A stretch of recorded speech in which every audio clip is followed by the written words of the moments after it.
What are the rules? What do you do at home? Child stays in a well-ventilated room alone, separate toilet. The first thing when you get a case is to ask them, do you have a separate toilet for home isolation? Because fomites can be transmitted by the taps and other commode seats, other articles in the toilet. Well ventilated, because we do not recommend the use of air conditioning, which is recycling the same air. So it has to have good ventilation with good fan. No antibiotics, not only in the mild, but even in the moderate. We'll tell you when they are to be used. Symptomatic treatment, if at all. A very important normal diet.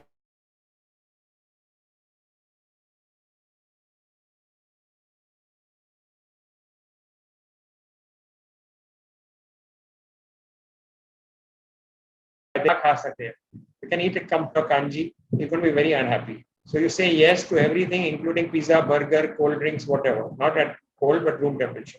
Extra fluids, because if you don't give enough fluids, the child will get dehydrated, he get tachypneic, and his condition will worsen. You give extra salt because that helps with the drowsiness, and the sugar helps with the energy. So this is very, very important.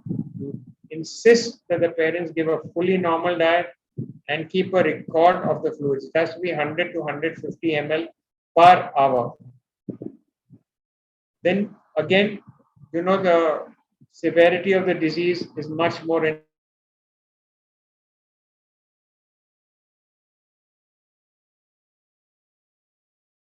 elderly. So kept away from grandparents, relatives at home, or relatives with hypertension, diabetes. These are conditions where the disease is more severe. We don't let the child run around the house. If the grandparents are in one room and the child in the other, he doesn't go and meet them. He has to be kept isolated for 5 to 14 days, depending on the symptoms. You serve his food separately. When you go to serve the child, you wear a double mask. If you can't afford or you don't have disposable plates and cutlery, then you can see that these are washed separately from your utensils. The mask you wear should be either disinfected if it's a reusable mask, or it should be changed frequently. Strictly no visitors, dekhne aaye hain, not allowed. And if anybody who's quarantined in the family gets symptomatic, especially an adult, then everyone has to be tested. Again, we come back, you support the child with extra salt, sugar, and lots of liquids. We emphasize this every time because the child doesn't have a normal appetite. You have to give him extra water, extra salt with sugar. No restrictions in the diet. For fever in allopathy, we give paracetamol. You're welcome to give for homeopathy. Keep the fever under control. If the child has a blocked nose, we only recommend saline nose drops, 2 drops in each nostril, 3 or 4 times a day. Antihistaminics have absolutely no role except symptomatically. Multivitamins not required, but then again, patients insist, kuch to do, dawai do, nahi dawai diya to. You are not a good doctor, so then you give multivitamins. Lot of emphasis on zinc, no proven advantage. And you tell the child not to exert because this may cause him to get more dehydrated, he'll get more tired, and he'll get breathless. So lots of fluids, extra salt and sugar, and lots of fluids. Now, what are the risk factors which will cause the disease to progress? Obesity, there's a lot of obesity now. We have malnutrition plus. This is a disease of the rich. So the obese children are at more risk of worsening of COVID. Juvenile diabetes, if they have severe uncontrolled asthma, if they have congenital heart disease or congenital renal disease, or if they are suffering from malignancies or have other collagen disorders, then they are at risk for progression of COVID. No investigations in asymptomatic, obviously, no investigations in mild. If it's progressed to moderate and you still want to do something before you refer, then you do a blood count, look for the hemoglobin, look for hemoconcentration, look for the neutrophil leukocyte ratio, which is important in adults. Look for a raised CRP, which indicates that there is infection, there is some inflammation. and look for renal and liver function, including the electrolytes. You do a routine urine test to see if there's any ketones, if the child is not eating enough, or if there's hematuria. And again, there is very, very limited role for doing a CT scan because a CT scan has very, very high radiation exposure. So please do not advise it as it is done in adults. We wait only when indicated in a very severe child where the X-ray is not conclusive. Maybe that time the pediatric intensivist will ask for a HRC.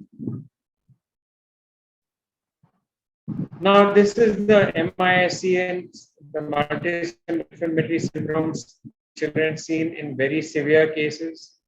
This occurs 1 to 3 months after the COVID. So at that time, your test may be negative.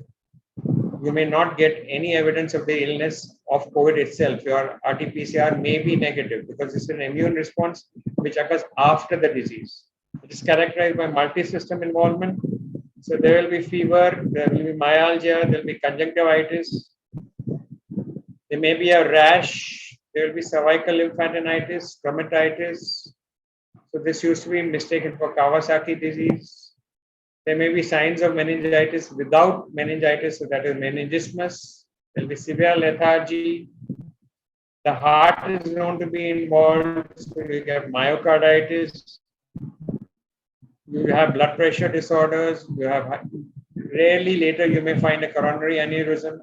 Lungs are definitely involved. So this is where the X-ray will show pulmonary infiltrates. The blood count may show thrombocytopenia. Kidneys may fail, and rarely you may get diarrhea.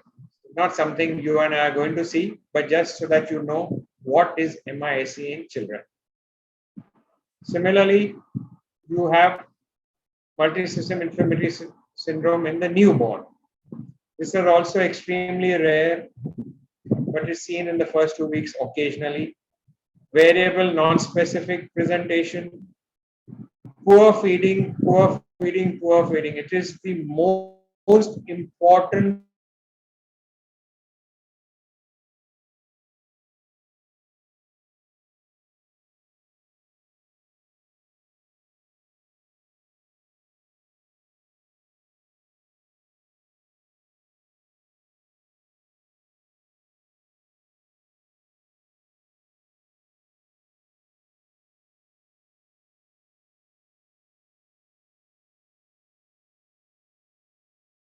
MISC.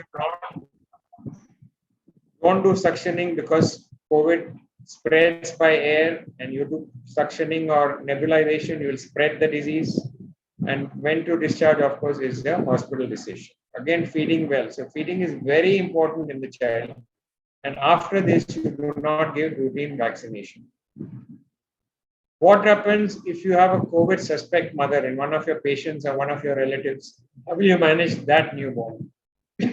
In the delivery room, the mother and the delivery staff have to wear appropriate protective equipment. You resuscitate the baby at least 2 meters, 6 feet away or in a separate room. You test the newborn for with the RT-PCR within the first 24 hours. If the child is stable, mother is positive, baby positive, you can room in. Mother must wear a mask, preferably a double mask, wash hands properly, but can breastfeed. Very important. Breast milk to continue.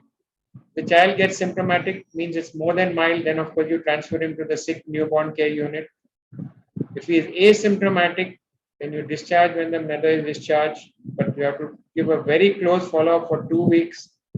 And the mother has to watch for what is called the red flag signs. Again, poor feeding, hypothermia, refusal of feeds, no activities, does not smile, does not cry, lies limp, vomits. These are all red flag signs, not only fever.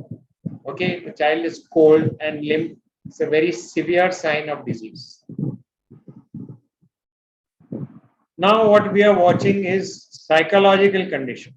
Because of isolation since 1.5 years, no school, no going around to play, locked in the house with the parents, they're all 24 hours. We're seeing a lot of psychological conditions. So make it a point to ask. Don't wait for the mother to tell you. Is the child showing increased irritability, getting angry at small things, throwing things for just minor things? TV is off, fan is not on, he goes and throws a fit, breaks his head, throws his glass. Alternately, does he want to cling to the mother? Don't go to the loo, don't work, don't sit on your laptop. Is he starting doing regressive conditions like thumb sucking? Has he started wetting his bed after the age of 5? Is he insisting on using only the mobile phone or watching TV? Is he not eating, or is he eating too much? Is he not sleeping continuously, does not get sleep, or wakes up in the middle of the night? This is seen very often now, even in adults. Has he gone and sat in a corner, refuses to talk to you, does not want to play with you, does not want to see TV? Does he have crying spells? These are all signs that the child is getting psychologically affected in this condition. So what should the parents do?